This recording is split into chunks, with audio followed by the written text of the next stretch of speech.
26ஆம் ஆண்டு எப்படி இருக்கும் இதுதான் நம்ம மெயினாக பார்க்குறோம். இந்த வருஷத்தில் ஏதாவது பெரிய கிரகங்கள் பயிற்சி இருக்கான்னு பார்க்குறோம்.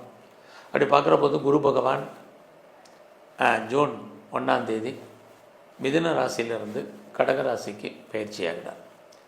இந்த வருஷம் டிசம்பர் ஃபஸ்ட் வீக்கில் தான் ராகு கேது பயிற்சி இருக்குது. ராகு பகவான் பார்த்திங்கன்னா உங்களுடைய ராசிக்கு 4ஆம் இடத்துல இருக்கார், கேது 10ஆம் இடத்துல இருக்கார்.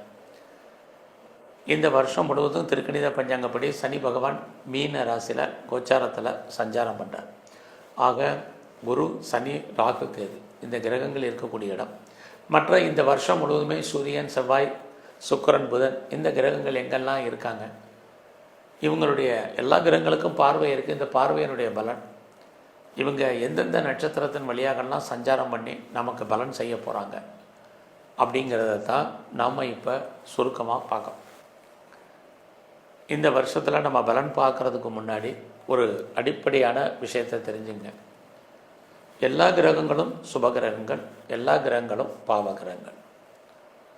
ஒரு கிரகம் நமக்கு நிறைய நன்மைகளை செய்யுதுன்னா அந்த கிரகம் ஒரு சில தீமைகளையும் நமக்கு செய்யும்.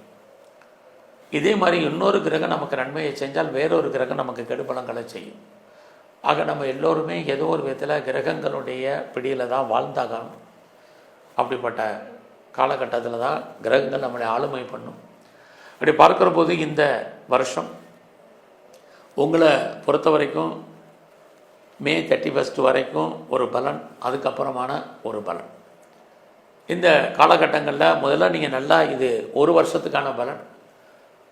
இந்த வருஷத்தில் நமக்கு மெயினாக தேவை, இந்த வருஷம் நமக்கான பண புழக்கம் எப்படி இருக்கும், வேலை வாய்ப்புகள் எப்படி, பிஸ்னஸ் பண்ணால் பிஸ்னஸ் எப்படி இருக்குது, திருமணம் டிலே ஆனவங்களுக்கு, குழந்தை பாக்கியம் உள்ளவங்களுக்கு நோய் குணமாகமா, கடன் அடையுமா, இதுதான் நமக்கு பிரதானமாக இருக்கக்கூடிய விஷயங்கள். இது எல்லாமே இந்த வருஷம் எப்படி இருக்குங்கிறத பார்க்குறோம். இந்த பலன்களை பார்க்குறதுக்கு முன்னாடி இது ஒரு வருடத்துக்கான பலன். வீடியோ கொஞ்சம் பெருசாக இருந்தாலும் பொறுமையாக கேளுங்க.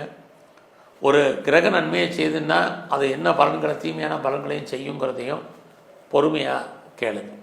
அப்படி பார்க்குற போது விருச்சிக ராசியில் பிறந்த உங்களுக்கு இந்த வருஷத்தில் உங்களை பொறுத்த வரைக்கும் பணப்புழக்கம் எப்படி இருக்குன்னா மே மாதம் வரைக்கும் ரொம்ப நல்லா இருக்குது.